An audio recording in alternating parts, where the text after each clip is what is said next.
ready for the day before. Day off. Why do I keep saying the day before? The day after. Okay. And you're all excited. You're thinking, no, I'm panicking. Right then, guys. So, driving test nerves, that's a big one, isn't it? Oh, a bit heavy. Not as heavy as you think. Okay, so we're just going to concentrate on the nerves and everything today, okay? And some of my top tips, and my favourite really is positive thinking. More about that in a minute. We're not talking about high anxiety here or panic or any of that kind of thing. I'll have a little explanation at the end of this with some sort of recommendations of some people I do know who can help and who I work with as well, that can help with the higher end of driving anxiety and panic and all that kind of stuff. Today it's all about the collie wobbles and driving test nerves. So let's get the car moving then and have a chat about that. Okay. So let's start with the day before, shall we? So tips for the day before. A nice one is try to do something that you enjoy, one of your favourite pastimes. I mean, obviously some of you guys could be going to school and all that kind of. I mean, if you like school, that's great. Oh my God, that's absolutely fantastic. Being a pastime or something that you really enjoy, take your mind off it, yeah? The day before. Don't think, oh, it's my driving test tomorrow. And then the day before evening. The day before evening. Obviously, you want to try and be hydrated for the day before, the day after. Also, what you need to do, really important one, is to get as much sleep as you possibly can. I can't stress that enough. Yeah, try and get a nice lot of sleep for yourself, so you're ready for the day before. Day off. Why do I keep saying the day before? The day after. Okay. So the day your driving test comes, and you wake up, and you're all excited. You're thinking, no, I'm panicking. This is where positivity comes into it, okay? And I use positivity throughout my driving lessons. I get people to change the thoughts that they're having, rather than, like here, for example, I'm at this junction, it's on a slight hill. I'm going to stall. No, I'm going to absolutely nail this. I know what my feet are doing. I've got brilliant clutch control. I can pull away without stalling.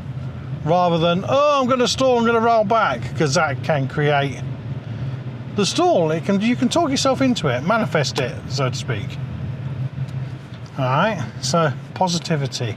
So you wake up for your driving test and you go, I'm going to pass my driving test today. I'm going to get my license and my freedom today. You're changing that thought, that positivity.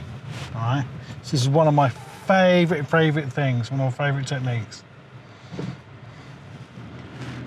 Another top tip: be hydrated and make sure you have food before your test. So if it's late morning, make sure you have a good breakfast. Okay, so good food, bananas, that kind of thing. It's massively proven to help with energy levels and brain food, all those kind of things. Okay, so don't go into your driving test hungry. So as you're going through all of that, you're still keeping those positive thoughts going. Remember this, guys, as well. Any decent driving instructor will not be picking you up on the day of your driving test if they do not believe, or they truly believe, you're ready to go and do it for real. Yeah.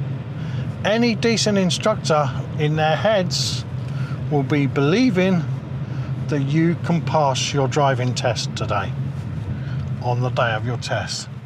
That's what I do. I've already, if they're not ready for their driving test, I had that conversation weeks ago. You're not going. That's the end of it. We need to move your test, that kind of thing. If I'm sat there with my pupil, I always say to them, I believe you can do it today, because I believe in them. And you, the pupil, need to believe in it too. So the positivity there, okay? So instructor comes, you see them pull up, you go, whoo, he's here, or they are here. Again, no, I'm going to nail this. I'm going to knock it out of the park. I'm going to hit a 6 in cricket, or my favourite, because me and my son likes baseball and he plays, I'm going to hit a home run today. I'm going to knock it out of the park. Right, positive, positive, positive. So you do your pre-drive and everything. It all goes well.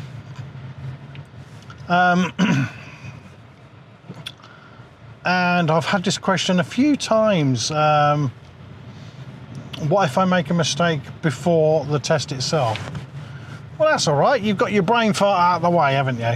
Okay, you know what I mean? There's a positive to a negative there.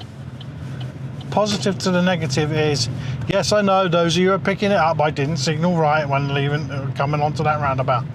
My bad. Again, brain fart, yeah? I was making sure it was nice and safe. Just needed to use the signal. Yeah, we all have them. So, yeah, get your brain fart out of the way. There's always a positive to the negative. And if you do make a mistake on your warm-up drive, don't worry about it. Let it go. Say, it's just the warm-up, that's fine. I've warmed up, I'm limbered up, I'm ready to go. So, let's talk about on the test. At the start of the test, when the examiner hits the go button and they say move off when you're comfortable and you're ready, and you start driving, you're still going to be very nervous. This is a critical time when you just need to keep those thoughts positive. I've got this, I can do this, I can nail this. Say to yourself, I just got my tell me question right, I'm on a roll here. Here we go. Now, on the test itself, as you've probably been told, you're going to be pulled over 3 times or so, yeah? And then told to go again. Use that time wisely. I always say to my pupils, take a drink with you. And when they say to you, if you could just find somewhere to pull over on the left-hand side when it's safe and you're comfortable and you find it, take a sip of water, collect your thoughts, yeah? Nice little tip there, nice little tip. It gives you a second or two to collect your thoughts, bring yourself back into the zone, maybe a little bit of mindfulness. It's just a few seconds, 10 seconds max, but it's helpful, it helps.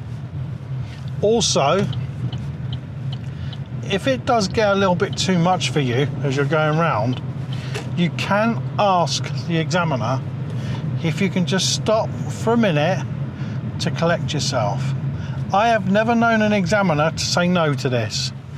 Obviously, it's only going to be a minute or two. They cannot allow you to sit there and go through a whole 10-minute mindfulness routine, yeah? To get yourself back into it. They are on the clock as well. Sorry, I just waved at a colleague. Sorry. Hey, look, it's real life, yeah? I'm filming this in real life.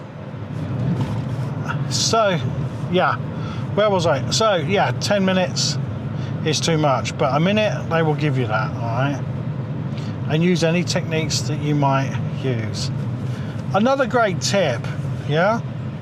The examiner will say to you at some point, what would you be doing if you're not on your driving test today?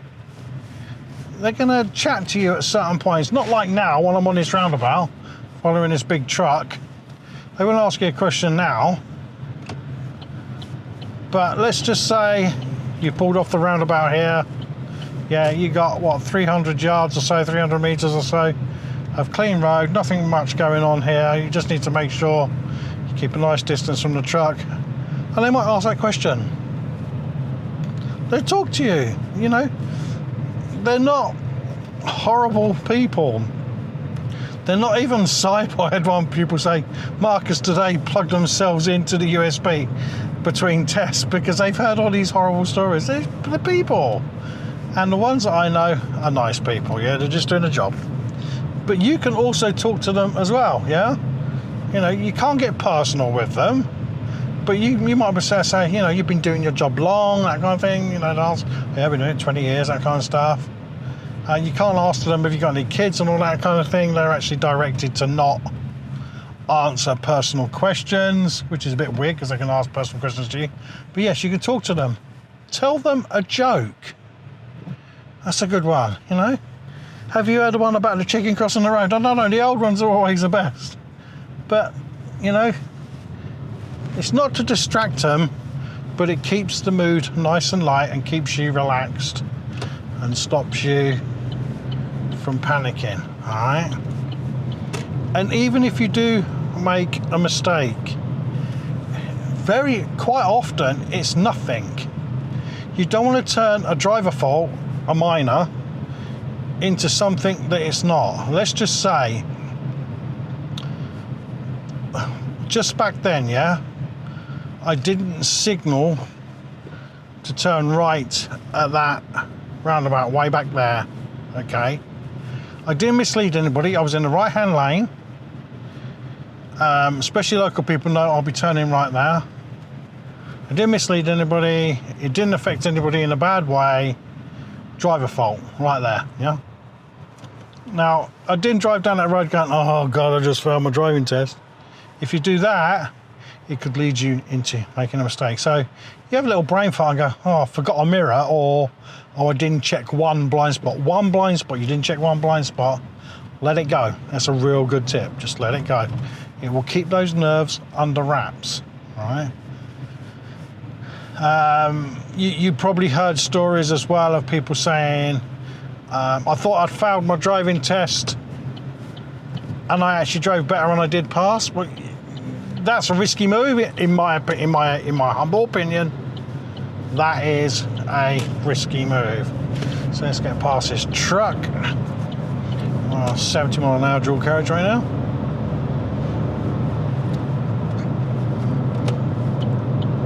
All right, so now there's just a few tips from me. I've probably missed some out. There are probably others as well that you can use. Now let's talk about what I said. We weren't talking about there any high anxiety issues there or panic attacks and all that kind of stuff. If you're still having those, guys, you shouldn't be going for your driving test anyway. Okay, you should be given some sorts. You know, if they're frequent, if they're absolutely frequent and you're having them continually on driving lessons, get those sorted before you go for your driving test. If you have one on your driving test and you thought you had them under control, that happens, okay? That's life, that happens. But there are other techniques you can use as well, and just on the extreme side of things.